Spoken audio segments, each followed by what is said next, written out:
Hi friends, I'm Arsh Gandhi and I'm a 4-year classroom student at Akash Karnal. I joined here in my foundation courses and then the NEET UG courses.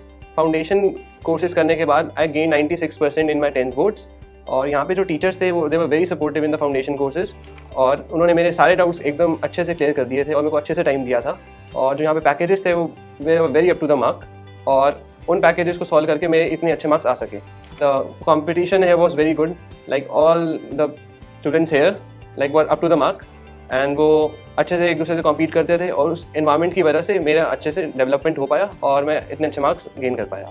Foundations के experience को देख के फिर मैं NEET UG की preparation यहीं से continue करी. मुझे आकाश के बारे में न्यूज़पेपर से पता लगा था, उसमें मैंने टॉपर्स के फाउंडेशन और नीट यूजी के रिजल्ट्स देखे थे. तभी मैंने डिसाइड किया फाउंडेशन और नीट यूजी की प्रिपरेशन यहीं से कंटिन्यू करूँगा. मैंने 10th में डिसाइड किया था कि मैं डॉक्टर बनूंगा और 10th में मैंने कुछ ह्यूमन फिजियोलॉजी के लेक्चर्स अपने टीचर से पढ़े थे. उन लेक्चर्स को पढ़ के और मेरे को थोड़ा इंटरेस्ट बायोलॉजी में वैसे भी था और उन लेक्चर्स को पढ़ के और इनको इंटरेस्ट बन गया. और साथ ही साथ मेरे दोनों पेरेंट्स भी डॉक्टर हैं, तो मम्मा डर्मेटोलॉजिस्ट और पापा फिजिशियन हैं. तो उनके जैसे मैं ओपीडी में कभी जाता था तो मैं उनको काम करते हुए देखता था, तो मैं उनसे काफ़ी इंस्पायर होता था कि लाइक मुझे भी ये जो प्रोफेशन है इसके अंदर आगे अपना करियर परस्यू करना है. 10th करने के बाद फिर मैंने अपने पेरेंट्स को बताया कि मैं भी आपकी तरह डॉक्टर बनना चाहता हूँ. दे वर वेरी हैप्पी और उन्होंने बोला कि तुम्हें ये जो प्रोफेशन है ज़रूर परस्यू करना चाहिए. लाइक ये प्रोफेशन बहुत नोबल है और इसकी काफ़ी रिस्पेक्ट है, तो तुम्हें ये प्रोफेशन आगे परस्यू करना चाहिए और हम तुम्हें पूरा सपोर्ट करेंगे. मेरी नीट यूजी की स्ट्रैटेजी ये थी कि मैंने लेक्चर सारे अटेंड किए, मैंने सारी क्लासेस एक भी क्लास मैंने मिस नहीं करी. मैंने टेस्ट सारे दिए. यहाँ पे बहुत सारे टेस्ट होते थे, लाइक फॉर्टनाइटली टेस्ट हो गए, टर्म टेस्ट हो गए, NBTS हो गए, NRT हो गए, AITS हो गए और टेस्ट मैंने सारे दिए. एक भी टेस्ट मैंने मिस नहीं किया. टेस्ट देने के बाद कई बार मैं सोचता था कि लाइक मेरा टेस्ट आज बहुत अच्छा गया और लाइक मेरे पक्का 700+ मार्क्स आएंगे, लेकिन कभी कभार मेरी एक्सपेक्टेशन से कम मार्क्स आ जाते थे. तो लेकिन मैंने फिर भी उसे गिव अप नहीं किया.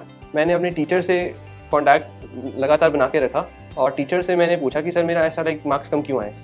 तो लाइक टीचर में गाइड कर देते थे कि लाइक तुमने यहाँ पे एक सिली मिस्टेक कर दी है यहाँ पे, या फिर तुम्हें OMR गलत फिल कर दी, या फिर तुमने क्वेश्चन ढंग से नहीं पढ़ा, तो उस वजह से तो तुम्हारे मार्क्स कम आ गए. तो फिर मैं उससे आगे बार हर टेस्ट में उसे करेक्ट करता था और टीचर की बात मान के मैंने सारे जो भी टेस्ट थे उसकी एरर एनालिसिस भी किया और फिर मैंने फाइनली जो लास्ट 2 मंथ में टेस्ट हुए उसमें सब चीज़ें मैंने इम्प्लीमेंट भी करी.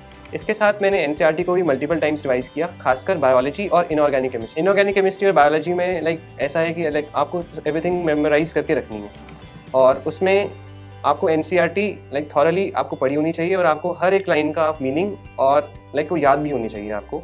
देन हमें NCERT को स्ट्रॉन्ग करने के लिए और भी लाइक पैकेजेस दिए गए थे रेगुलर मॉड्यूल्स के अलग से. फॉर एग्जांपल नोयो NCERT हो गई, देन NCERT मैप्स हो गए, देन NCERT बूस्टर प्रोग्राम था जिसके अंदर हमें NBTS नाम से टेस्ट कराए जाते थे जो कि बिल्कुल NCERT बेस्ड होते थे और वो NCERT के हर लाइन से क्वेश्चंस फ्रेम करते थे. लाइक डाउट्स लेने में मैंने कभी शर्म नहीं करी. मैंने डाउट्स रेगुलरली लिए सर से और इवन जब मेरे को लाइक नाइट में मैं स्टडी कर रहा हूँ, अपने लाइक नोट्स पढ़ रहा था या नोट्स बना रहा हूँ, तब भी मैंने अगर कोई डाउट आया तो मैंने सर को टेलीफोनिकली मैंने उनसे क्लियर कर लिया, लाइक उन्हें कॉल कर दिया, मैसेज डाल के छोड़ दिया. तो वो सर मुझे इंस्टेंटली मेरे को सर रिप्लाई करके मेरे डाउट क्लियर कर देते थे. इसी स्ट्रैटेजी को फॉलो करके मैंने नीट में अच्छा स्कोर और रैंक हासिल किया नीट 2025 में. लाइक बहुत सारे स्टूडेंट सोचते हैं कि लाइक अगर हम नीट का प्रेप करेंगे तो हमारा बोर्ड्स का प्रेप रह जाएगा, लेकिन ऐसा बिल्कुल भी नहीं है. दोनों का जो सिलेबस है वो सेम है. लाइक हमें NCERT दोनों में पढ़नी है. तो लाइक जब आप नीट का प्रिपरेशन कर रहे हो तो आपको NCERT पढ़नी है, उसके जो फिजिक्स केमिस्ट्री या बायोलॉजी जो है उसके क्वेश्चंस प्रैक्टिस करने होंगे. तो जो बोर्ड्स में सिर्फ वही क्वेश्चन सब्जेक्टिव फॉर्म में पूछ लेते हैं आपसे और एक्स्ट्रा कुछ भी नहीं पूछते. जो आप नीट का अगर आपने बेसिक्स क्लियर कर लिए तो आप आराम से बोर्ड्स में वहाँ पे लिख भी सकते हो. और आकाश के अंदर हमें सब्जेक्टिव टेस्ट भी कराए जाते हैं ताकि हमने बोर्ड की प्रेप्स भी अच्छे से हो पाएँ.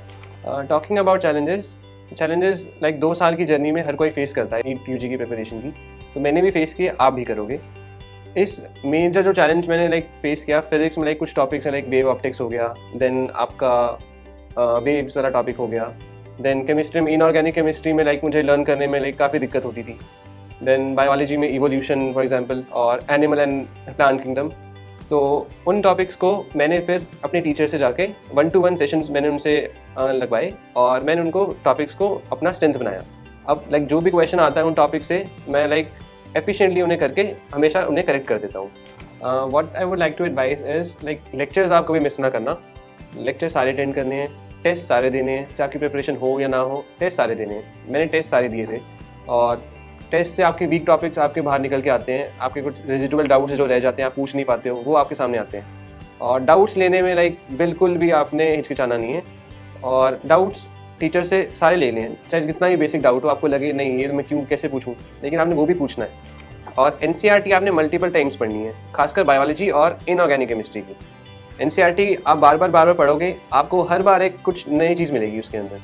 तो आपने एनसीईआरटी मल्टीपल टाइम्स पढ़नी है, और सोशल मीडिया से आपने दूर रहना है। सोशल मीडिया पे आप जितना भी टाइम लगाओगे आपको उससे कुछ बेनिफिट नहीं मिलेगा, बस आपका माइंड और ज़्यादा टायर हो जाएगा। तो आप सोशल मीडिया से जितना अवॉइड करोगे, उससे जितना डिस्ट्रैक्शंस से दूर रहोगे, आपके लिए उतना अच्छा रहेगा। All the best, thank you.